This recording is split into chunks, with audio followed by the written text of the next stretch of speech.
Good evening. Welcome. Thank you for sharing this evening with us.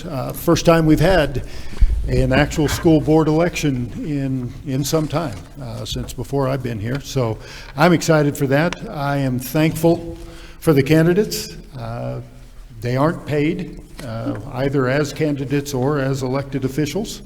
It's just the opportunity to serve our kids, our community, our school, and at times be second guessed or sometimes not always the most positive situation to be in, sometimes trying to help people to understand all of the details of a particular decision. So I thank you all for being here. I thank you all for being willing to step forward and say, yeah, I'll serve.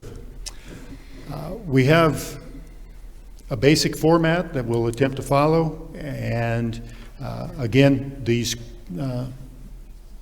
Nicole Stone is our vice chair of our DAC, our District Accountability and Advisory Committee, and they meet each month. In fact, this is the time and the appointed Wednesday of the month that they meet, and they said, hey, we'd like to do the Meet the Candidates night. And so we're thankful for that, and I'm going to help as we draw for names to see in what order the questions will be asked, and then I'll step aside and Mrs. Stone will take care of it from here, and we'll hear from the candidates. So again, thank you for being here, and we'll draw for names.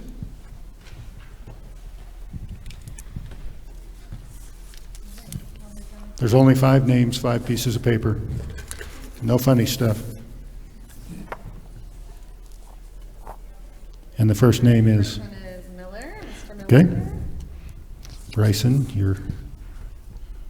for the first question, you'll be first, and then after that, you'll remain in that piece.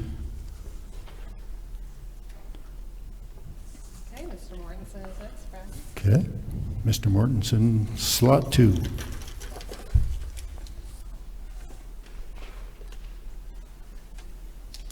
Ms. Fowl.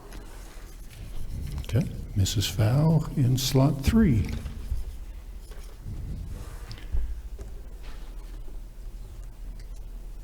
Mr. Winsheimer. Okay. Mr. Winsheimer in 4. And just to make sure that it's the proper name, we'll make her draw it out and read the name. All right, and Ms. Hanson. Okay. Okay, so to begin with, we'll let the candidates briefly introduce themselves, and then Mrs. Stone will take us through some basic formats and details, and then the questions will begin. So, Mrs. Hanson? Hi, I'm Brandy Hanson, married to John Hanson, who's been here a while. And I have served a 4-year term and will be asking you to reelect me for another 4-year term. I have 3 kids total, but 2 kids in the Thompson Primary Elementary School, and then 1 that will be there in a few more years. Thank you. My name is Bryson Miller. I'd like to introduce my family that's here this evening. My wife, Stephanie, of 15 years. I have 3 children in the district. Connor is a 1st grader, and Aiden is a 3rd grader, and Sydney is a 6th grader this year. I'm the owner and operator of AMA Consignments, LLC, which is the consignment sale entity of Auctioneers Miller & Associates on the east side of town here.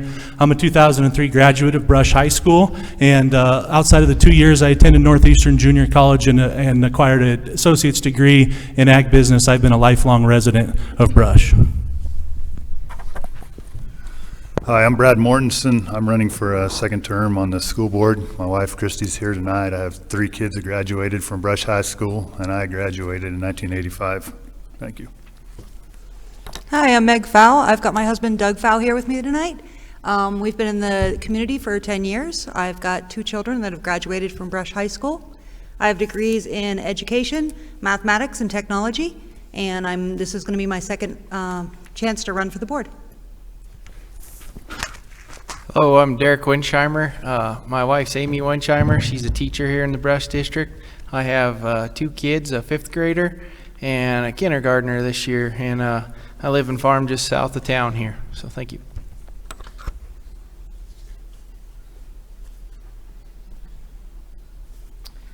Okay, so as Dr. Wilson said, I am Nicole Stone. I am the Vice Chair of the District Accountability Committee. And since our chairperson had something going on, my first duty as being the vice is to run this. So I appreciate again all of you coming. It's great to see the community being interested, and it is exciting to have a competitive race this year. So I'm just going to go through some of the protocol of how we're going to run the night. And so the first thing is statute requires that candidates have to be seated alphabetically. So that's why we had everyone draw names, and then we drew them out and got the order. And then with each question, we have rotated the order of who goes first, second, third, and so on. Okay, and then, so those are for the first 5 questions. Everyone will be answering the same question. After that, there's 8 more questions, and what we'll do is be drawn on common topics. So there's finance, boardmanship, policy, priority, and student needs. We'll go twice through student needs, staff, parent community engagement, and then we will, I have a rotation also for those. And then Ms. Markova is our official timer, so she will help us know how it's going, and she'll give you guys the red, or the yellow when you've got 15 seconds to go. If I do this, that means you're talking too long. Because I don't have music. Candidates, so we ask you to stay on topic, please. Answer the question that's drawn for you, and try to stay in your 1-minute time limit. And refrain from responding to questions other than the one assigned to them, or it's not, this isn't really a debate format, it's just trying to get a lot of topics answered. So we try to keep it nice and fair for everybody. So, anybody have any questions? All right, okay. So, the first question is, why are you seeking election to the Brush School Board? And Mr. Miller, you're first. Thank you, Nicole. First and foremost, I am a large proponent or a big proponent of local control and being engaged at the local level to control the things that affect us most closely. I made the decision a number of years ago to start engaging in the Brush School District for primary reasons. Of course, I have 3 young children that are going through the district. As a business owner and taxpayer in the district, I recognize that there is a significant financial impact to all of us with school spending. And I'm a beet digger through and through. I grew up here and I graduated here, and I understand the importance of a strong school district in a rural community. So I made the decision to move on from the role of DAC chairman for the last 3 or 4 years. I participated in that committee and first got involved at that level, and I decided it was time to move on from that committee and step up and take a larger leadership role, or attempt to take a larger leadership role with the district. The goals there are to ensure that, like I and so many others, that current and future generations have the opportunity for an education filled with pride and high standards here in Brush, Colorado. All right, Mr. Mortensen, why are you seeking election to the Brush School Board? I've been on the school board now for 1 term. I was actually appointed for a term, and then I was elected for a term. And I've been involved in building the new school campus, new secondary campus, and a lot of the vision we've put together over the last 6 or 7 years, and I want to see that vision continue. I'm a big proponent also of the Brush community, and I've been glad that I've been able to grow up in Brush. I think it's a great place to live, and I want to see our schools remain a good place for our kids. Okay, Ms. Fowl? Well, whenever I got here into Brush, they was having a tough time getting people to run for the school board. And they didn't have a full board for a long time, so I was appointed for my first term. Then I ran for the second term. I've got a lot to give for the board. I have an education background, and I'm going to be the only one, if I am reelected, that has an education background on the board. I think that's very important to get that perspective. I come from an education family. My father was an educator. My husband's been a superintendent for years. He's now a principal. Just everything I've done has been around the education community. And I just wanted to give a chance to give back. My kids went to Brush. I feel like I'm a beet digger, even though I haven't been born and raised here, but the community has welcomed us in and it's really been a part of our family. All right, and let's see, Mr. Winsheimer? Yeah, I thought it'd be a good idea to run for the Brush School Board, just to be part of my kids' education, kind of follow along with Bryson to get involved. Believe a lot in the local control, and decisions need to be made locally within our community and at our community and kids' best interest. Okay, and Mrs. Hanson? I ran for the school board the first time. I just felt led to do so. I honestly was one of those parents that wasn't sure I wanted my kids in public school, and Mr. Wilson and I had several conversations about that. But I ran for the board, and I really gained a new compassion for Brush and all of the students, all of the staff, everyone involved in the community, that there's a heartbeat here that's different. I think we have a level of unity and community that other people don't have. And I just really see the district moving in a great direction as far as leadership is starting to become aligned, curriculum starting to have alignment, students and staff seem more excited and engaged, and I'm excited to see where that's going to go. And so that's why I'm running again, is just to see how that's going to build and progress and really carry out the future of where we want our students to be when they leave the district. Thank you. All right, thank you. Okay, the next question, and some of you spoke to this a little bit, but you have another minute to add. What qualities and experience do you have that have prepared you to become a quality board member? First is Mr. Mortensen.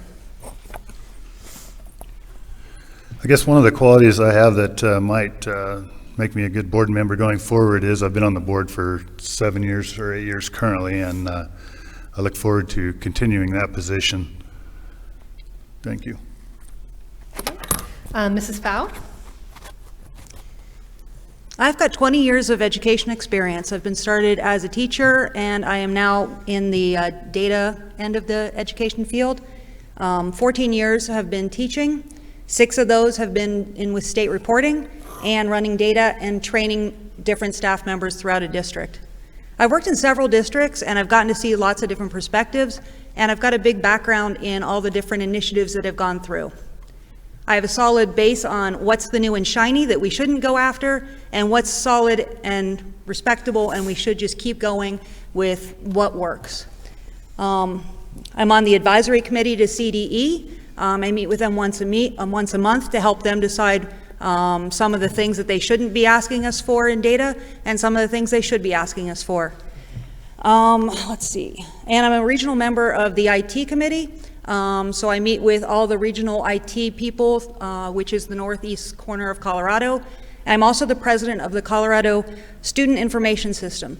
So I meet with people throughout the entire state and lead a conference of 600 people, training them on how to use their information systems. I have a solid background in education. I'd like to continue serving. All right, Mr. Winsheimer? All right. Well, my wife's been in education for 15 years. This is her 16th year, and I've seen a lot of changes. She's only been at 2 different districts, but I listened to a lot of what she has to say and stuff, and I thought it'd just be good to get involved and being with her firsthand, seeing some of the challenges and struggles. I just thought I'd like to help with that. All right, Mrs. Hanson? Well, for one, I've spent 4 years on the board, and there is a new education you gain from sitting on as a board member on any board, but especially in education. There's a lot around policy and procedure and systems and curriculum and hiring, and the list goes on. And so I feel like the first 2 years of your sitting as a board member, you are really just soaking it in. And then the next 2 years, you really get to take that information and implement. I also believe that I have a good perspective around working with other districts in the past, especially when it comes to strategic planning and carrying out vision. And I do see, or I believe I see all sides to the picture. So what I enjoy about the board is that there are differing opinions, and how do you sit there and collectively take that in and then represent the right solution that helps everyone, not just one personal opinion or view. So that's what I bring. Thank you. All right, Mr. Miller? I was both a parent, a business owner, and a property taxpayer in the district, I feel that I bring a well-rounded set of perspectives to the table, as well as somebody who pays property taxes on residential, agriculture ground, and then obviously understands and is impacted by commercial property taxes. I think I understand that and how school spending affects taxpayers within our district. Due to the nature of my business, I have the opportunity to engage with a lot of stakeholders around the community, which perhaps gives me an extra edge or perspective on what our stakeholders' positions and opinions are. Leadership and board and team experiences stretches back to my days as a youth as a 4-H and FFA officer, a past Brush FFA president. I've served on the United Way of Morgan County Board of Directors, Ag Advisory Board, the DAC Committee. I'm a past local and state Colorado Young Farmer Education Association president as well. So my background in leadership, board experience, and my well-rounded knowledge of the community is what I plan to bring to the board. Okay, thank you. The next question is, what 2 things is Brush School District doing well? And then if you would also mention one thing you would like to see improved or changed for the district. So Mrs. Fowl, you are first on that.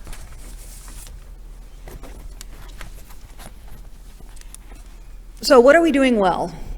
We have implemented a lot of initiatives to diversify what the students can and will be able to go into. We've got lots of school to work going on. We've got really implemented our CTE program with all of the catering, the wood shop, the metal shop, the new school that has offered all of these great opportunities for our kids.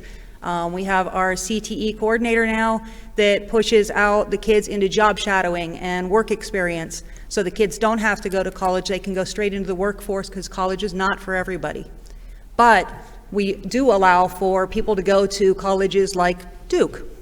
What's not working so well? I would really like it if we had goals set with timelines and measurable, just like teachers have to have in the classroom. It would be nice if we as a board and administration had something that we could celebrate at the end because we knew we got to the end of our goal. All right, Mr. Winsheimer? A few things that I see that the Brush School District's doing well is school spirit. Everywhere you go, you see beet digger shirts, hats, jackets, just everywhere, the community, the schools, and I think that's really good because it just shows that everybody really supports it. Another thing I really like is during COVID, keeping the schools open. I think that was good. We need our kids to be in school as much as they can because online learning doesn't work as well, and I think the being in front of the teachers and other kids, social aspects, very important. One thing that I would like to consider changing would be figuring out a way to keep good teachers. One of them ideas that I would have would be possibly promoting a 4-day week so we could keep our teachers in the district rather than them leaving to go to a different district in the county for 4 days with the same pay. Okay, Mrs. Hanson? 2 things I think are going Two things I think going really well in the district are the curriculum alignment.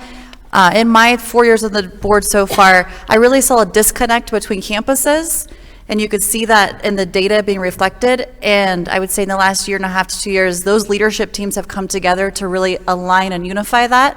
So I think that's a good movement for Brush, especially for the students, to be engaged from preschool clear through 12th grade with the same rhythm of curriculum. I also like the dedicated professional development behind that. So really making sure that our teachers are educated with how they educate students best. The other piece is also what Meg referenced to, is just the opportunities, especially the CTE programs, the culinary program, ag program, plasma table, all those good things that are happening. One thing I'd like to work on, especially coming on again as a board member, would be how we drive accountability through data. So data is a interesting topic in the school world, but to keep it short, I just want to make sure we have really measurable data pieces that we can hold people accountable to and grow from. So that would be something we'll work on. All right, Mr. Miller? Well, first off, I'd like to commend the district on how they've handled the COVID situation. Because the district made the decision to allow parents, students, and staff to make their own health decisions, I believe we've been able to stay focused on education, and we've steered clear of a lot of the distractions that you see going on in other districts around the country. I'm too very excited about the direction we're going in education as we see progress being made and moving away from the failed ideology that we should educate all kids the same for everybody to go to college. And the CTE programs and a lot of the ideas and how I've seen the staff really rally behind that thought process and that direction is very exciting and something that I would want to see us maximize on or capitalize on. One of my immediate concerns is district maintenance. I had some concerns along with others prior to the mill levy override and the construction of this campus of whether we have the right dollars and the right situation in line to maintain current assets and new assets. And quite frankly, there's still things that I see that concern me from a standpoint of maintenance, and I think we have to be more diligent in preserving and maintaining the publicly funded assets of this district. Okay, thank you. So when we collected some ideas for questions from our District Accountability Committee and staff, some topics of interest came up. So I'm going to read those. I'm so sorry. See, I'm the vice chair for a reason. I am so sorry, Mr. Mortensen. I moved my Post-it too fast. No problem. Go ahead. Okay, a couple things I think that our school district's done well in the last few years. We've created a good atmosphere for our employees. I think we really improved upon that, and hopefully our employees appreciate that. It seems to me like they work well together, and we've got a great group of employees. The second thing that I think we're doing well is we're presenting our students with a lot of career technical opportunities so they can maybe get that experience during their high school years and then move out into the community and get a job instead of going to college or going a different route. We kind of give them some opportunities to learn a new trade and be able to use that when they get out of school. The one thing that I'd like to see our district improve upon is, and this is not new for me, I've kind of harped upon this a lot, I think we need to work on our landscape management. It seems like we have some issues with keeping up our properties, but mostly that's because we have so much to keep up. I mean, we just need to figure out how to get on top of that and do a better job of it, as well as facilities management. And I think we're really improving, but we're not quite there yet. Now, thank you. I'm so sorry. Okay, so these are the topics of interest that kind of came to the top of the pile. There are, it's critical race theory, 4-day week, competency-based education, virtual or remote learning, and COVID. So each candidate's been asked to select one of these topics and share their thoughts and ideas, concerns, compliments, and or views. And so candidates, you can speak on the same topic as another candidate and are not required or expected to select a topic from the list that has not been previously addressed by another candidate. So you can speak on something someone else has spoken on. Okay, so Mr. Winsheimer, you start this one. All right, one of the topics of interest that I thought that I'd like to talk about, I kind of mentioned earlier, was the 4-day week. We previously came from a 4-day week, seeing a lot of advantages to it. Some people may not like it, but it sure worked good for the kids. It seemed like they learned just as good. And the teachers really enjoyed it. The good teachers stay. Because in education there's a lot of turnaround, it seems like, and it'd be nice to not have so much turnaround, just focus on keeping your good teachers. And the teachers that have kids of their own, it really works good for them. And I also believe it saves money on transportation, food service. You're not feeding the kids another day. A lot of people bring up the point and worried about daycare and stuff, but we're here to educate, so I don't think that should be an issue. All right, Mrs. Hanson. Keep forgetting that. I wanted to focus on competency-based learning. I think I would rather word it as personalized learning here in the district, but just really identifying with each child's heart and then helping them identify their unique gifts and talents, and then how do we streamline education around them and let them excel to the best that they can be as they move forward outside of these walls. It's all about mastery versus memorization. I think a lot of us come from the memorization world, but with technology, a lot of those answers can be looked up at the snap of a finger. So how do we create community that is building learners together, or lifelong learners, or also just allowing our kids to be in a safe environment where they are encouraged to fail, because the great innovators fail a lot. And so I just think that competency-based education, or I'd rather call it personalized learning, really drives us into that next caliber of thinking and really prepares the kids for what's coming next in their career fields. Thank you. All right, Mr. Miller? Well, I'm going to choose critical race theory, not because I want to talk about critical race theory, but it's a segue into like-kind topics such as, the transgender debate and other things that are coming out of our state and federal governments that I don't believe align with our community perspectives and values. And it's something that we have to understand as a community is around us, and there are those out there with agendas that seek to drive those things into our community. And we have to have our heads on a swivel when those things come, but it's vitally important that we operate our schools and we educate our kids around the rule, values, and perspectives that we have. That's why I came back to Brush, because I grew up with those values. That's why a lot of you live in Brush, because we have those values, and our educational system should be reflective of those perspectives and values. Okay, Mr. Mortensen? Okay, I'll address the 4-day week. We, during our budget cuts a few years back, we looked into going to a 4-day week based on trying to save money for our school district. We did a lot of research on that, and everything that we did showed that we weren't really going to save any money by doing it. But I think there is some advantages to going to a 4-day week, and one of those is recruitment and retention of teachers.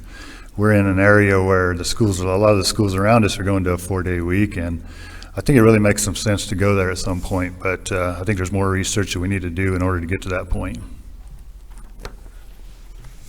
Okay, Mrs. Fowl? I'm going to jump on the bandwagon. I'm going to talk about a 4-day week. There's a lot of good things. There's one bad thing that I think we need to address before we can go forward with a 4-day week, and that's what do we do with the small children and the families that work? Where are we going to have those? That we can't just have childcare for 1 day a week. Nobody hires that out, and there'd be a lot of kids for that 1 day. So once we get that piece figured out, the rest of the pros are pretty good. Mr. Mortensen did mention the fact that there isn't really a bunch saved. This is true. That's not one of the pros. It's not a con. It's just kind of there. The pros that I came up with is recruitment and retention. If you take school Monday through Thursday, your athletes are going to miss a lot less class because a lot of athletics are on Friday. Research shows that there's no difference in achievement. So again, that's not a pro or a con. Parents can take their kids to the doctor and the dentist on Friday and again, not miss school. So having that freedom and the luxury to have that extra day gives a lot more to the school and retention of the teachers. Okay, thank you. And since no one brushed on this topic, I'm going to have all of you just give maybe just your thoughts, pros, cons, whatever, about virtual remote learning / COVID, kind of maybe how you thought it went, where you see as the future of our district in that area, if you see that as a part of it or not. So I'm going to start in the middle. Mr. Miller. This is a surprise one, so sorry. You guys gotta wait a little. That's good. Obviously, at times, like we all experienced, we're forced into a remote learning situation. I think we did as good a job as we could as a district with that. I also think that our district should be commended for placing a priority on getting our children back in the school and in person. I think statistics and studies show that the bulk of our students are better served with in-person learning. With that being said, I'm not completely against remote learning. I think there's some opportunities there, as long as it doesn't come as a burden to our staff or our budget, quite frankly. And there's some unique thoughts out there, and maybe something that could be pursued as to how it is a potential revenue opportunity for the district if we're able to provide a remote education service to kids outside of the district. Okay. Mrs. Hanson?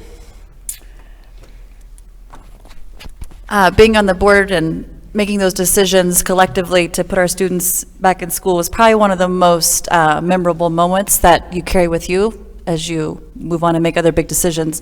So I'm proud of what the board came to with to getting those kids back in the classroom. In regards to the remote learning, I think there's a time and a place, and Brush executed above and beyond any other district that I know of as far as making sure our students had what they needed and were able to still learn during that time. I think it did put, it opened our eyes as parents, especially parents with little children that could not run the mouse, how much the teachers really do in the classroom. So I think there was a new appreciation from parents with young children of they do a lot, and we're thankful for that. When it comes to remote learning all the time, I agree with a lot of things Mr. Miller said, that is there a chance to create a revenue stream, or is there a chance to even partner with other schools that are doing online well? And if we have students that need those resources, then let's get them the resources they need so they can get the education that we all want them to have. So, thank you. Mr. Winsheimer? All right, my kids weren't in the district when COVID first started, so I can't really say what they did good and bad. But just from a parent standpoint, when in the district we come from, when my 5th grader did online learning, it was a disaster. It was not fun for the parents, and it was not fun for the kid. My kid likes to know what she's doing and get it all done, and they tried to spread it out, and then she was worried she was going to be late. And I just, from what I hear, I think they've done a really good job, but I can't honestly say that because I didn't have kids in the district. All right, Mrs. Fowl? Well, working in a different district than this one and networking with the districts across the state, I can tell you that the districts that had remote learning have a lot of learning loss. I'm so proud of our district for having us go in person and having that opportunity for the students to be with their teacher and with their peers to learn those social skills and the vital skills that they can only learn in person with a quality teacher. And Mr. Mortensen? I believe that when our school district went into the COVID situation, we were blessed to have a really good technology department that could really get on top of this learning experience and really set up a good system for our kids that had to go online and do the learning part. I think they did a great job, and although most kids probably do better in person, I think as a rule, I think we've found that there are some kids that do really well online, and it's worked good for them. Okay, all right, thank you. Okay, next on the docket is our topic's going to be student needs. There's going to be 2 questions for each candidate from this topic, and each one will have a unique question. So they're all in here, and I'm just going to draw one out, and we'll go in the order that's on the paper here. Okay, so first is Mrs. Hanson, and the question is, what do you propose the school district does to help better support students with significant achievement gaps?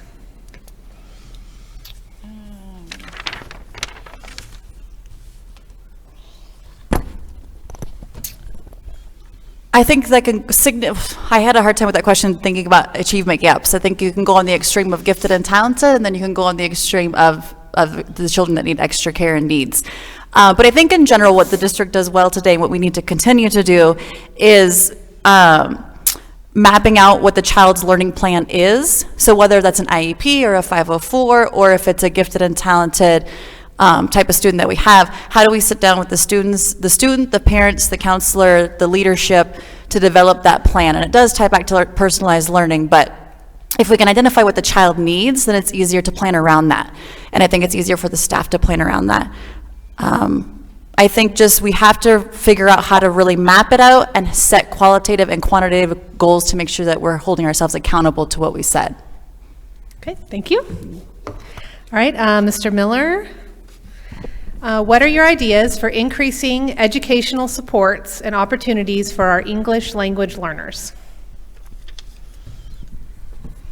I think ELL is a very diverse topic, primarily because I don't think you can put ELL students in a single box.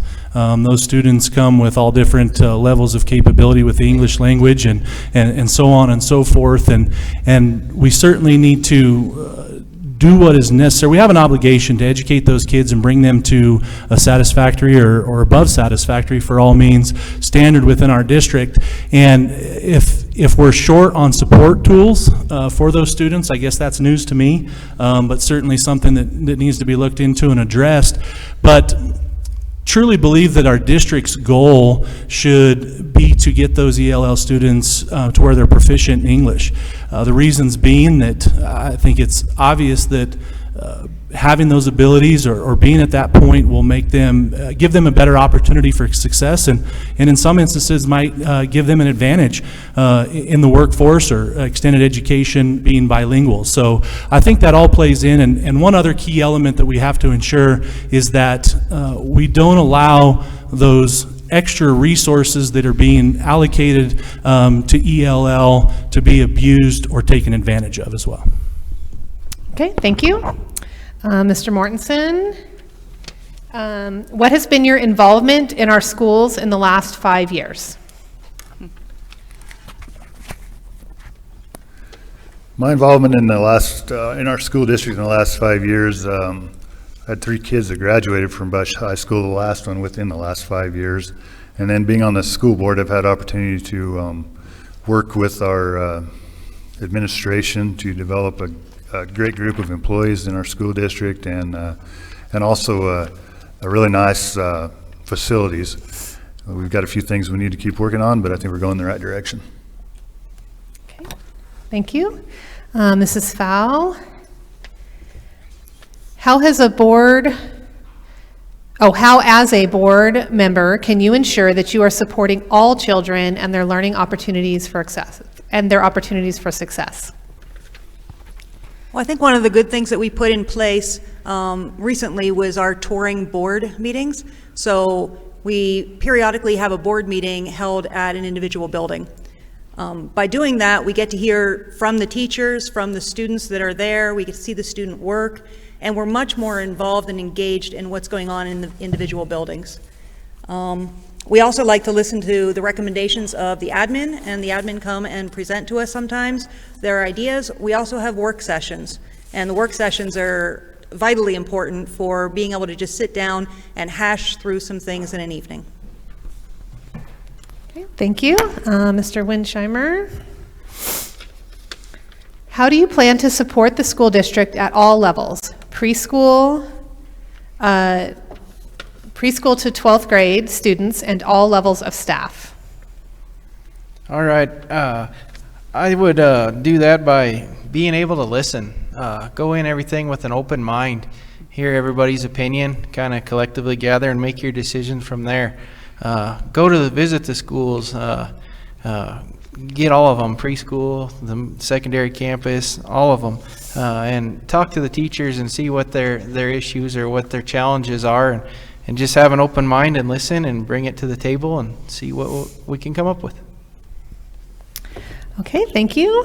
Next up, another one for Mrs. Hanson. What experience do you have with special education or special needs students?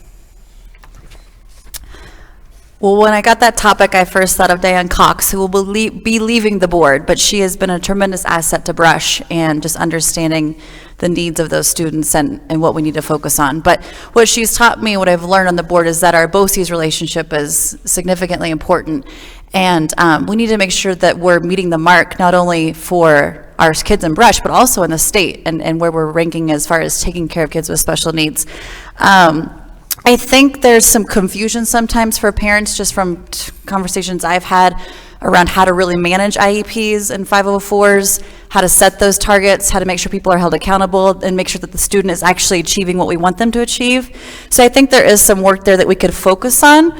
I also think that, you know, I had asked Bill this morning, like, well, what's the state average of kids on IEPs or 504 plans? And he said, well, the state average is 11 to 12%. And I said, well, what's our percentage? He said, well, it varies anywhere between 12 and 18%. And so we tend to be a tick high on that. And I think that that's something we probably do need to dive into and see if there's any other resources or things we could bring to the table to help those kids. Okay, thank you. Mr. Miller, what do you see as the role of technology in education? Well, Technology is vitally important. Our world revolves around technology. All business requires technology to conduct today, and it's super important that we're positioning our young people to be successful in the big picture. I also think that we have to maintain social and communicative skills with our young people, give them the opportunities to learn and maximize their abilities to go out and shake somebody's hand and have a conversation with them. That tends to be a lost art amongst our society sometimes, and that's still vitally important in the business world, and I think we need to be maintaining a focus on creating those skills amongst our kids. I also think we've reached a point where technology, safety, and etiquette are something that we probably need to start looking into diving into within our educational system. Safety, obviously, cybersecurity, the things that are out there for our kids to stumble across or be presented with intentionally is something that we need to be aware of. And then I'd be the first to say that even myself could probably go through a technology etiquette course and learn how there's times just to put the phone down. Well, thank you. Okay, Mr. Mortensen. Where does social emotional learning rank on your list of priorities for the district? As far as where does it rank on my list, I think the most important thing is we do a great job of educating kids. Social emotional learning would be close after that, though. I think it's something that we really need to spend a lot of time and priority on in this coming up as we move forward in this time, and I think it will be a real positive thing for our district. Okay, thank you. Mrs. Fowl, what do you feel the school district should be doing to address the growing mental health needs of our students? Well, I know we passed a grant, and we've used that grant money to hire an additional staff to help with that emotional, mental health throughout the district. I think it would be good if we incorporated what some districts call crew. It's basically a homeroom on steroids. So they go in there and they can meet with a small group. It's more intimate. They talk about their needs. There's a set curriculum for it, and it helps them build a strong bond with a small group of people where they can feel comfortable talking through issues that are relevant to them and their day. Okay, thank you. And Mr. Winsheimer, what are your thoughts, opinions, and ideas regarding remote learning as it pertains to our district and students? All right. As far as remote learning, I think it should be a last resort. I always think it's better if you can be in school and have your teachers and your students in school. But in a time of need such as COVID, it sounded like it worked great. But I still believe most kids need that one-on-one with the teacher and their peers and learning that way. I just think remote learning should just be last resort. Okay, thank you. So that's all the questions on student needs, and we're going to move on to finance.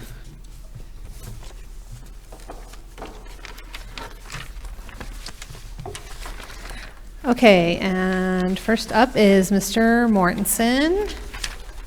Are there any changes needed within our current budget? If so, what changes would you suggest?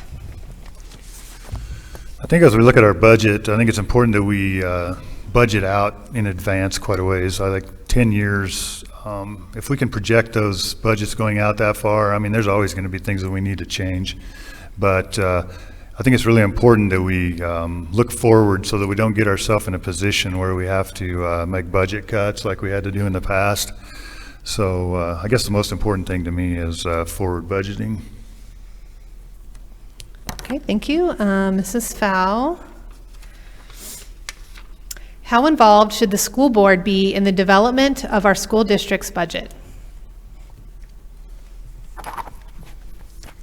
Well, a school board only has 3 jobs, really. One is to be Dr. Wilson's boss. One is to set policy, and the last one is the budget.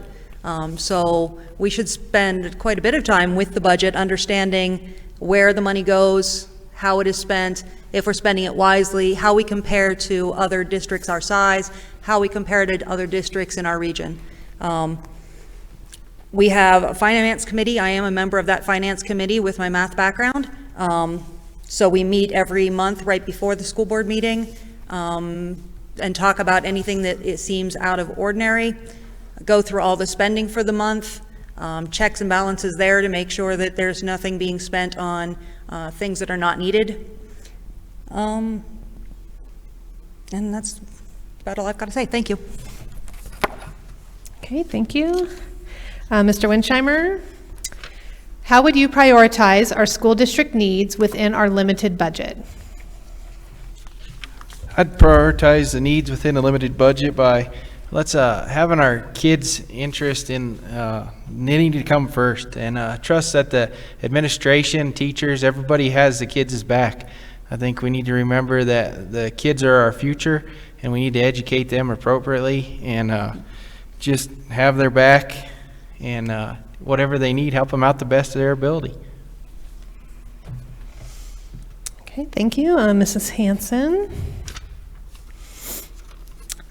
The budget stabilization factor continues to deprive our district of nearly $1 million a year. What can or should our school board do to address that? Well, first, I think we have to thank the community and the taxpayers, because we've done all we can to try and offset that problem with our MLO stuff. So we have to be diligent in spending those dollars wisely, because not only are they taxpayer dollars, but they're also impacting our students.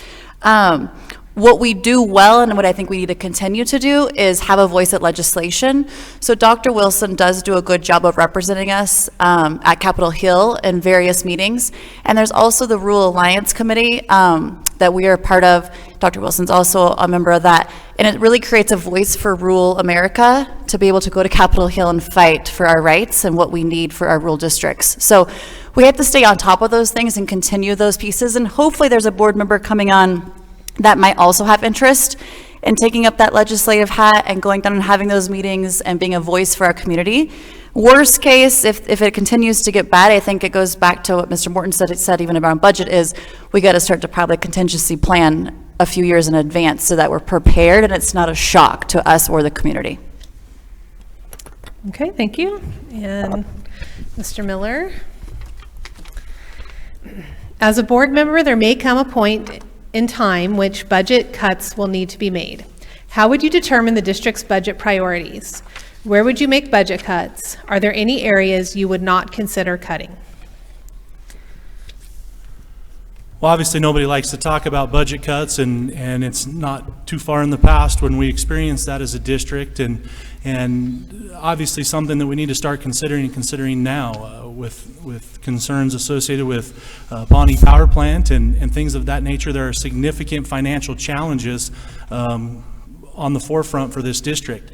But where we are today, I would rather focus on solutions for responsible spending and foresight and saving and pre-planning and ensuring that no dollars are wasted.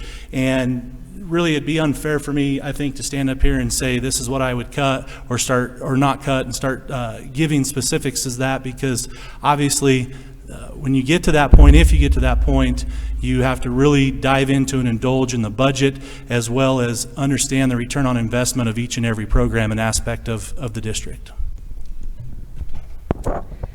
Okay, thank you. Our next topic area is policy.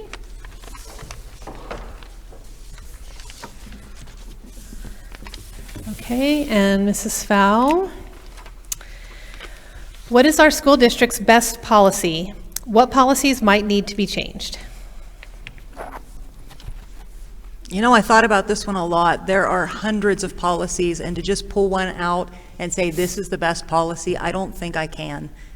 We have a lot of very good policies, and we have a lot that I have to read 2 or 3 times to make sure I understand really what it's trying to say. As a board, we have a cycle. We go through every policy in the entire district every 2 years.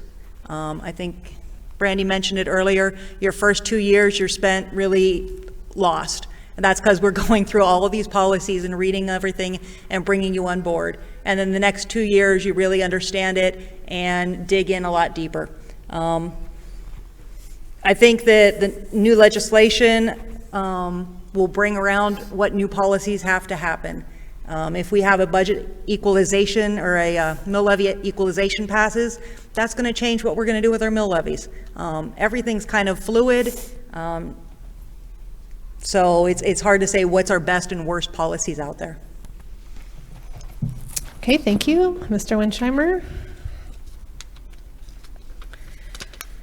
What policy changes might be needed to address topics such as critical race theory, transgender students, mill levy equalization, and other emerging issues? All right, first of all, I think our education needs to reflect our community and our culture, not something along the Front Range or what legislators want us to do. I have 2 daughters, and I don't necessarily approve of boys going into the girls' locker room just from a parent standpoint, because even if they say they're a girl or say they're a boy as far as a transgender, we don't know. And as a parent with daughters, that just scares me to death. I hope to not have to deal with that. I'd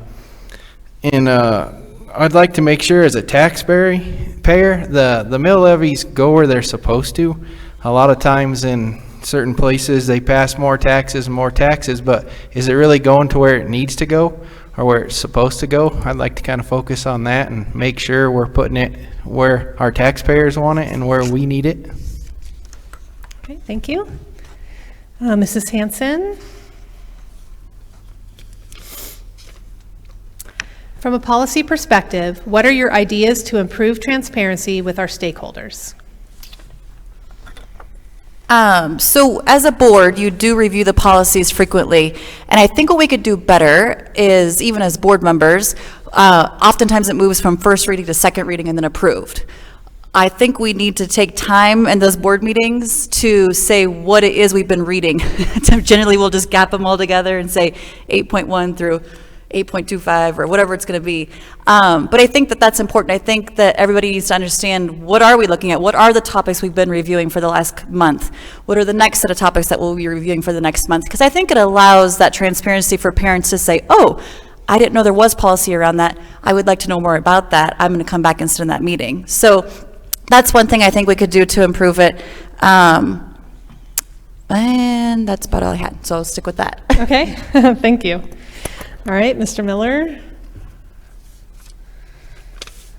In your opinion, what are best ways to develop, edit, and/or adopt policies for our district? I believe it's summed up in one word, and that would be coordination between board, staff, community members, even student input, and especially staff. When it comes to policy and as a Board of Education, if we're adopting and reviewing policy, we're expecting the staff to carry out and execute that policy. And I think that their input on that is vitally important for a multitude of reasons.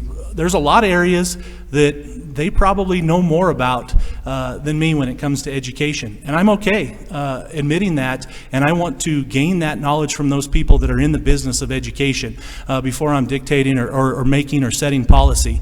And the other thing is if you're going to ask somebody to carry out policy, it has to be something that they can rally around and something that they can buy into. So it's vitally important that all stakeholders are coordinated with when we're developing policy. Okay, thank you. And Mr. Mortensen. In terms of policy, what do you see as the board's role and responsibilities? I think the board's role and responsibility when it comes to policy is to make sure that policies our school district has in place are affecting our schools and our communities the way we'd want them to. I mean, I think it's important that we look at all those policies every couple of years, because there is things that maybe need changed as time goes on. We kind of use them as our basis, but it's important that we look at them on a regular basis and make changes as necessary. They affect everything that goes on in our school district, and the management of our district is based upon those policies. So analyzing those, I think, is important. Okay, thank you. Our next topic area will be boardmanship.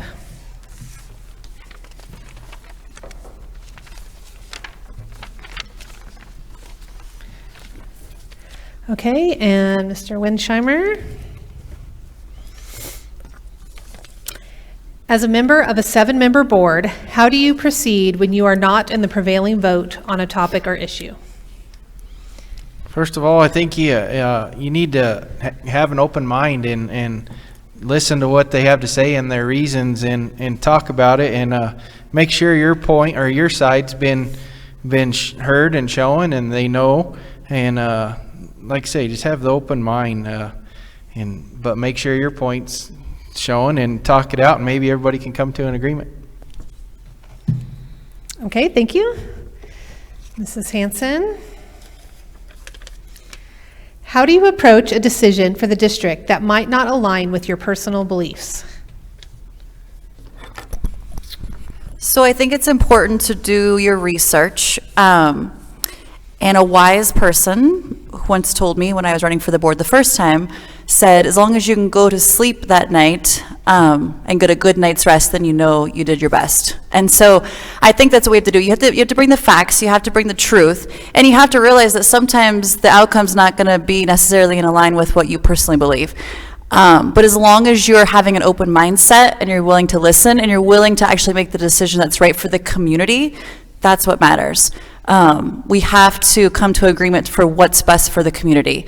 And I think if we continue to work together and listen to each other as iron sharpens iron, a strong board will do that. Okay, thank you. Mr. Miller. A parent approaches you at school event with a complaint about their child's teacher. How do you respond?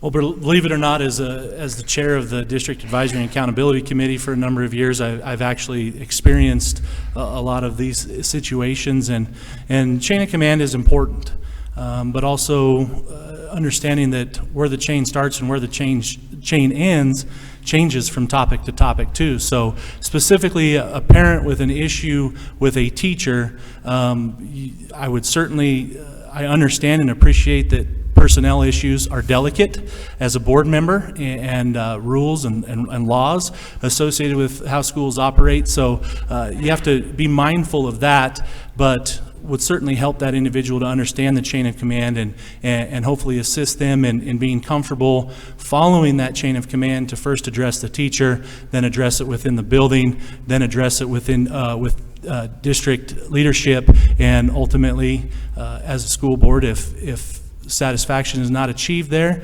then that's when it comes to the school board. Okay, thank you. Mr. Mortensen. What are your thoughts on the chain of command for addressing concerns?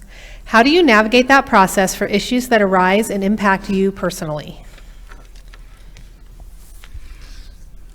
Well, I think that chain of command, like Bryson says, is very important. I don't think that we want to start with a student-teacher issue and end up immediately in the boardroom. I don't think that's the way it's supposed to happen. That we need to, as a board member, we need to address the question as it's asked to us and point the parent or whatever it is in the right direction and who that they need to talk to. That chain of command works well as long as it's followed. Okay, thank you. And Mrs. Fowl. How do you balance the competing needs and interests of our diverse student population, particularly if it impacts your own child? Well, I think once you become a board member, you kind of have to set some things aside. You're really there for the best interests of all students, not just yours. It's a team. I grew up in sports. My children grew up in sports. Sometimes you have to do things you don't want to do because it is best for that team. So opportunities and pathways for our students are available, and they should be available for all. Not one pathway set for all students, but all the multiple pathways. We need to be ready for those kids that are college-bound and those kids that are not college-bound. Those kids that just need the associate's degree. The world we're living in is going to be so diverse, not one pathway is right for everybody. Okay, thank you. The next set of topics will be staff.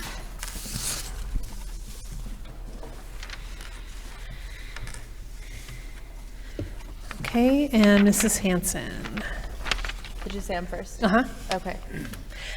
What do you see as the biggest challenges to teacher and staff recruitment, retention, and brush? Teacher recruitment and staffing, right? Yes. Okay. I think, well, one of the hard parts in our community in general is housing. So it's a little bit hard to get teachers here when unfortunately they can't have a place to live. I think there's some creative things we can do with our students in this space. We've had these conversations of, can we get the construction science team to start building some housing or some dormitories type things to really just engage new teachers in our community. I think also, as far as recruitment, if we can help our teachers find that summertime job. I know a lot of us own businesses, and so can we get creative to help them supplement their income when school is not in session? And then always pay. I mean, 80% of our budget goes to salaries and para and benefits. I mean, it's significant. So is there anything we can do to get creative? I, for one, have always been interested in, gosh, could I go in and teach a business class a couple days a week? What does it look like? Can we start to tap into our community members for that? But ultimately, just really making sure that they feel welcome and that they're needed and that we appreciate them. I think that's the first steps. And I do like the 4-day-a-week conversations we've been talking about, so that's interesting. Thank you. Mr. Miller, how can the school board demonstrate support and trust teachers, how can the school board demonstrate support and trust teachers in their, I'm not sure how this is phrased, teachers in their efforts to educate students? So how does the board support teachers in their efforts to educate students? I think it aligns with a lot of the things we've discussed tonight, from policy development and coordinating with our staff to develop policy, recognizing and listening to what our staff is telling us. Again, they are the professionals. So when it comes to supporting them and educating and accomplishing their goals, I think it's a multi-step process from engaging our teachers and our staff in identifying the needs, setting the goals, and helping to build the road to achieve those goals. And if we can coordinate through and through, from board to leadership to staff to teachers to parents as well, I think it's all inclusive. Okay, thank you. Mr. Mortensen, how should a board involve teachers and staff in decision making? Well, in the past, we've had work sessions that included teachers and administration, and I think we get a lot of good from those. It seems like in the past, when I first came on the board was kind of distanced from the teachers and the administration in a way. I think that involving them in those work sessions, working together, I think it's brought our whole team closer together, and I think that's been a positive situation.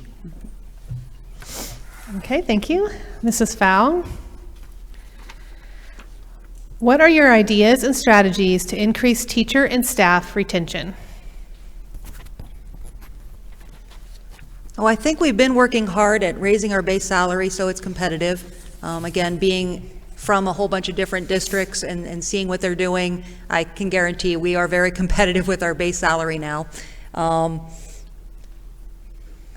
really proud of our incentive program we put in. So if a teacher wants to go on and get a higher degree, then they can sign up for a in-house grant to help pay for that. And then with that, they have to owe back so many years to the district for that compensation. Things that I think we have problems with are housing and, again, childcare. If we can help out in those areas. I know for a while we were meeting with the different boards from throughout the entire Brush community, so the fire board, the library board, the hospital board, and these were the same issues that they were having. So if we can find a solution together, we're going to solve a whole bunch of issues that everyone's having and get a solid base of people in our community. Okay, and Mr. Winsheimer. What level of importance do you place on teachers and staff professional development? I'd say professional development's pretty high level, but it needs to be beneficial to all the teachers. As we all know, education, everything in this day and age just changes so rapidly that I believe professional development is really important. That way they can stay current and on all the needs and everything that's changing. So I just put a high level on that. Okay, thank you. Our next topic will be parent and community involvement.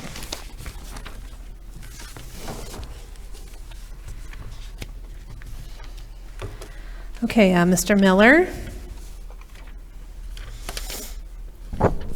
How involved should a parent be in their children's education? Extremely involved. I think it's a teamwork effort to educate kids at a high level. It's not just the school's responsibility. It's not just the home's responsibility. If we can have teachers, schools, buildings, and parents working cohesively together, we're on a better trajectory for success. That's a challenge. We understand that in our society today that not all home units are like all others, and we have to ensure that we're along the lines of professional development, training our teachers to see that, recognize that, and then we're properly addressing the gaps between school and the home unit. And we also have to set some levels of standard or expectations for our parents. A school is not a daycare center. And I think when we have the opportunity to engage parents in the process, get them to understand how important it is that they are carrying out what is being done every day in the school at home as well, we have a greater chance for success, and we should challenge parents in certain ways to do that. Okay, thank you. Mr. Mortensen. What ideas do you have for encouraging parent-family involvement in the school district? Okay, I think one of the things we've been looking into recently and how we can include parents in their kids' education. One of the things is the personal learning effects we've been doing. It gives parents an opportunity to meet with the teachers, kind of work out a plan where their kids want to, which direction they want to go and where they want to end up, and then continue to be part of that plan all the way through their school career. Okay, thank you. Mrs. Fowl. What do you believe are our biggest barriers to engaging our parents and other local stakeholders?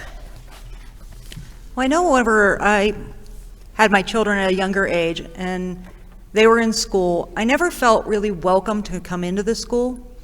And so I think we need to allow parents to know that they are really welcome and offer those opportunities for them to come in. If we had more opportunities like food festivals, film festivals, music festivals, places where they can come in and see their children performing and doing what they really love, they're going to be more welcome and feel more secure in the school, not just, I had to come in because my kid got disciplined. So if we make it a more inviting and open environment, also being cognizant not to have it run too late because teachers have families of their own and we don't want to encroach on that either. Okay, thank you. Mr. Winsheimer. Share your ideas on how to improve our partnerships with local businesses and agencies. I think the biggest thing to that question would be communication. It's important to have communication so everybody knows. A lot of times certain businesses won't know what's going on in the school, what fundraisers going on. I mean, the kids are always doing fundraisers, but it seems like they just go to family and nearby friends. A lot of times if communication, get out and get involved. I think that's really important. Okay, thank you. And Mrs. Hanson. How, as a board member, might you assist in the endeavor to improve our parental engagement? As a parent of young children, so I tend to gravitate towards that right now in my journey. I do think there's an opportunity for us to cohesively put the communication together. So, for instance, if there's volunteer opportunities on campuses, I think if we had a collective place where we could go and see that, then parents would be more specific or directed in what they want to do. I think flyers come home all the time, and then pretty soon flyers are getting stuck in paperwork, and paperwork's getting shuffled into a box until mom has time to go through it. So I think there's a way to combine all the efforts of parent engagement into, whether it's a landing page on the website or through the Brush app, where parents know, hey, I can get involved in these ways, and not always during school time. I think some teachers, Michelle Suter's an example of that. She's not a teacher anymore, but she's in the district. She's put together plans for parents to get involved either during school hours or after school hours or on the weekends or at home helping with paperwork or laminating or whatever that looks like. So I think just collaborating and putting that in one spot could actually help us direct parents and see what meets their needs. Okay, thank you. Okay, so our last one is priorities.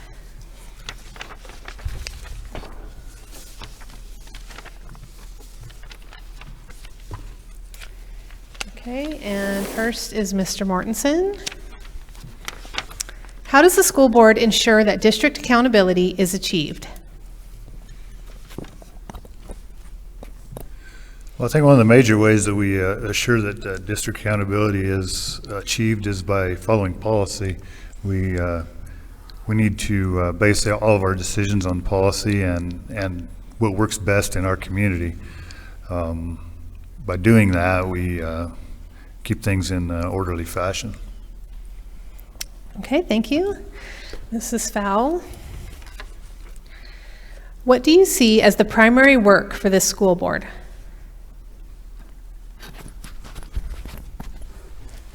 Well, right now, we're coming out of COVID. I don't think we have as much learning loss as some of the other districts do with the way they approached the remote learning, but we still do have some learning loss.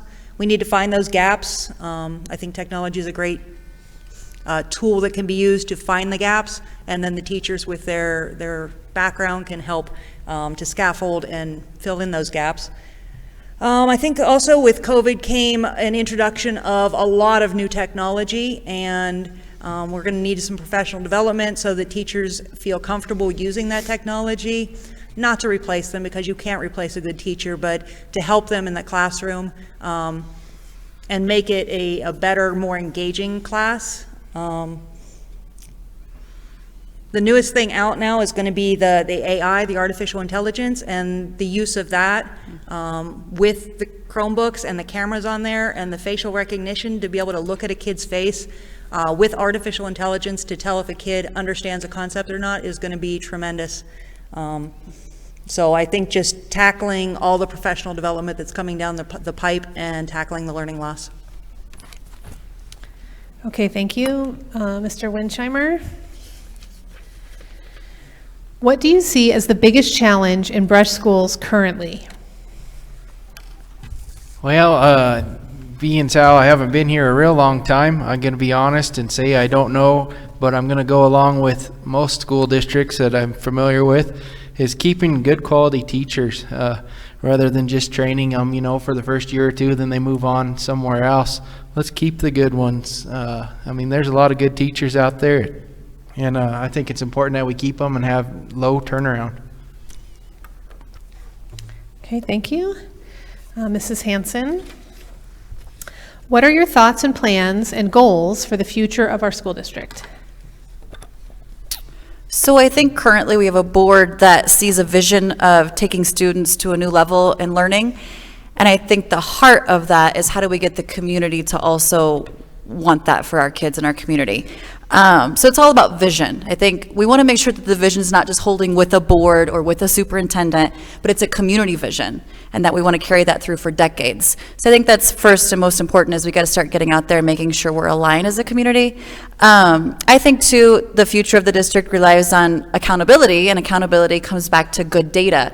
And so that might have to be in-house data. We might have to get creative on what do we actually want to measure, and how do we actually measure success of these students before they leave the district.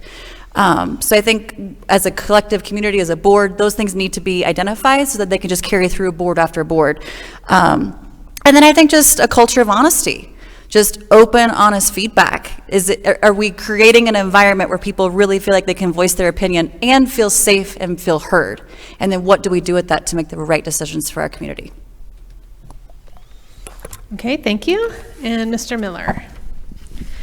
As a board member, how would you work to continue building on the successes of our district?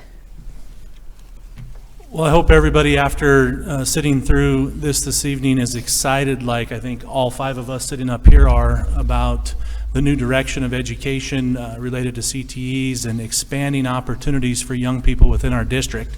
As a board member, I would certainly focus on that and want to provide all the assistance and support for us to continue down that path. I think it's just absolutely wonderful that that's where we're going in education today.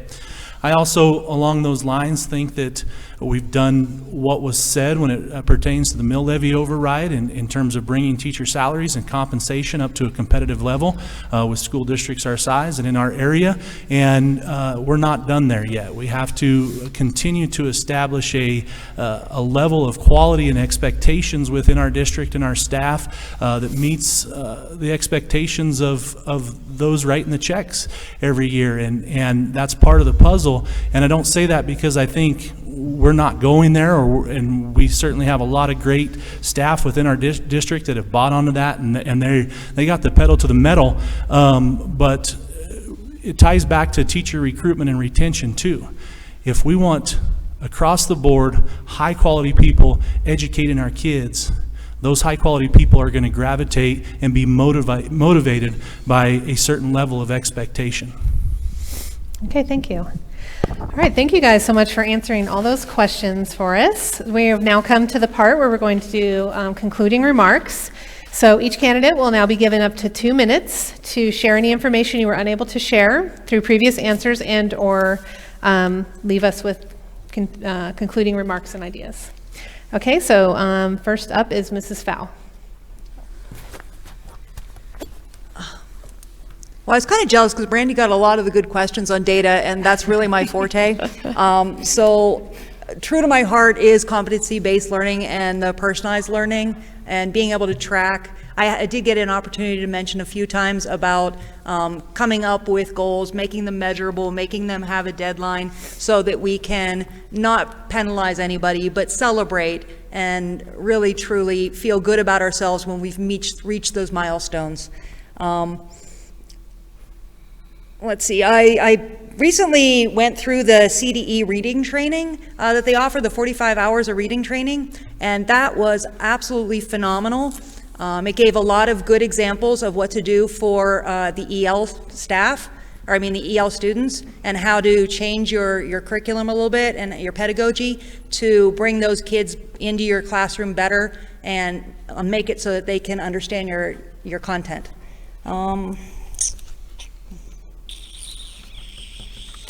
I have gotten a chance to work with special ed quite a bit. Being a teacher, I had special ed students in my classroom. I had some remedial classes that I got to teach. It was very interesting to be through that whole IEP planning process and to be able to work with differentiation. I found a lot of times whenever I'd learn a new differentiation technique, I could actually incorporate it for the whole class because, yeah, it helped that one student, but it also helped everybody. And just to closing, it really takes a village to raise a child, and I'm glad I'm in the village of Brush. All right, thank you, Mrs. Fowl. All right, Mr. Winsheimer. All right, I love the feel of small local communities, small town environment, nothing better than that. That's where I think it's good that all of us step up and try to help out the best we can in all ways. That comes with local control. It has to be locally. Not everything works for everybody. I think when our kids leave school, they should be well educated and ready for the future, and that don't always mean going to college. We need carpenters, plumbers, workers. We need everything. So not every kid's fit for that. So I think they have a good vision, and there's a lot of neat opportunities that they're already doing with the culinary stuff and different programs here. So I think the vision is good, and I'm excited. Thank you. All right, thank you, Mr. Winsheimer. And Mrs. Hanson? Yeah, so as I was preparing for this, I ran across a statement that I felt was pretty wise, but it says the heart is the fountain from which life flows. And as I thought about that, I thought, okay, as our children respond, I would say that it's safe to say that they're responding in accordance to their heart. And I think we all desire for Brush to be a place where we know each child's heart. And then once we know the heart, how do we actually configure the learning tools and mechanisms and resources that they need to strengthen their heart, their talents, their gifts, and their highest contribution once they leave this district? And hopefully some of those do return back to Brush. Then how do we integrate the technology strategically into that learning plan for that child, for their heart, so that they can become lifelong learners? Because that's ultimately what we're looking at, is how do we build lifelong learners outside of our community, or from our community to go outside the community? I see a future of students that can answer the question with the right answer, but more importantly, they can problem solve, they can work as a team, they can identify root causes, and they can work together to bring solutions to even the toughest situations. I think the board did a great job of doing that with COVID, and I think that's the type of example we need to set for them, but we need to present them with those opportunities and let them also work through it and see what they would bring as solutions to the table for practice. I believe we succeed as a district when we know our students leave the district prepared for the journey that lies ahead of them. So whether it's CTE, whether it's college, whether it's just workforce ready, what they need, that's how we know we succeed. And I want them to leave with confidence. We want them to be engaged. We want them to be excited. And we want them to know who they are before they head where they're going. As you leave tonight, I just leave with this, I just encourage you to check in with your own heart. Who is it up here that spoke to your heart, spoke to the community and the heart of the community, and then vote from there. I think there's some amazing candidates at the table tonight. Everyone is here with the right intentions and the right heart, and I just appreciate everything you've done to support me over the last 4 years, and if I'm reelected, I will continue to steward the resources of the district with courage, boldness, and respect. Thank you. All right, thank you, Mrs. Hanson. Mr. Miller. Well, I'd just like to start by thanking everybody that took time out of their schedules to participate in this event this evening and to come out and listen and engage. I'll speak a little bit because it never presented itself through the questions for me to really indulge in one of my passions, and that is to re-engage the community in what's happening within our school district and within our buildings and how decisions are being made and why they're being made. And I think it's just so important that as we create transparency, or we talk about transparency, we recognize that it's a two-way street. As a district, we can put everything out there for everybody to get, but until somebody's ready to stick their head in the door and see what's going on, we don't have true transparency. So that is one of my goals, is to re-engage our community in what's going on with our school district. As a result of that, if we're able to accomplish that, I think we get stronger as a district, because those widespread viewpoints and opinions and ideas and stuff can all help build on a lot of successes that are happening in this district. So often you see a race-off for a school board happen because everybody has an axe to grind. I hope you're as confident and invigorated as I am after this evening and listening to everybody to realize that we are doing a lot of good things in this district. And part of solidifying that is seeing those things to the end point. Just implementing CTE education and new programs isn't the end point. I think it's very important that as a board that we recognize that the end point is not only implementing those things and being successful in them, but also developing the policy and procedure so that we don't stumble or stub our toe when we have change in leadership. And we have to see those things clear through to the end so we are successful, not today, not tomorrow, but for many years down the road. So community involvement and expanding on the good things that are broad that we're doing in our district, and then also recognizing and standing firm on some of those things that I think we need to get better at and that we can get better at. Okay, thank you, Mr. Miller. And Mr. Mortensen. Okay, as I run for another term on the school board, I'm thankful that I've been able to serve on this school board in the community that I grew up in. It's been a great opportunity, and I really appreciate our community stepping up through the MLO to make our school board, or to make our school district work for our community. We've been able to get a great team put together. The COVID deal, it was a challenge, but it was also an opportunity. It brought about, we learned a lot of things about how we can do online learning if necessary, and COVID may not be the last challenge that we face in that direction, and I think it was a great opportunity as well as a challenge. The reason I want to go back on the board is just to create some consistency of vision, things that we've been doing up till now that I think we need to keep continuing forward with. I've been real happy that we've been able to improve the atmosphere in our schools for our teachers to make it a great place to work and make it easier to hire new teachers, to get good teachers, and to retain the ones that are already working here. One of the exciting things to me has been our career technical opportunities we've been able to put in front of our students, and I really look forward to expanding upon that. So I really look forward to, if I'm elected, to serving as another term. Thank you.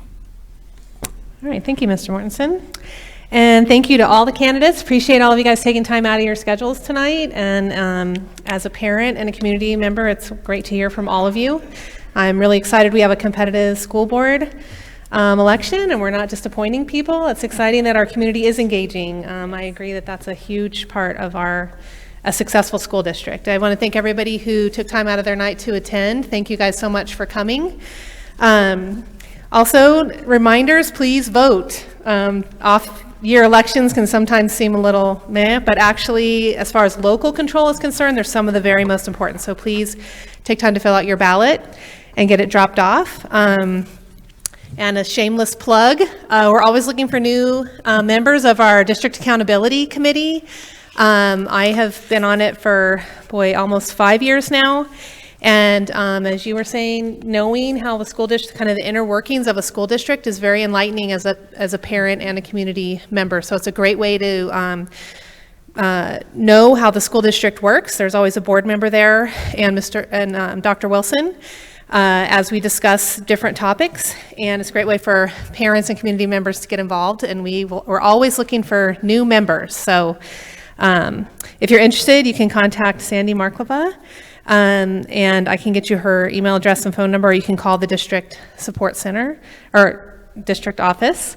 And then also each building also has a parent-teacher organization, a PTO. So if you're more interested in being engaged at the building level, you can call the individual schools and be a part of that. So there's lots of opportunities to participate in our district. And I think the more people that participate from differing backgrounds and opinions and just points of view, the better our district is. So again, thank you everyone for coming tonight. Also know this is just one way to hear from your board members. You can ask them more questions if you want to know a little bit more about them. We live in a small town, so I'm sure you can find them. So again, thank you so much. Everyone have a good night.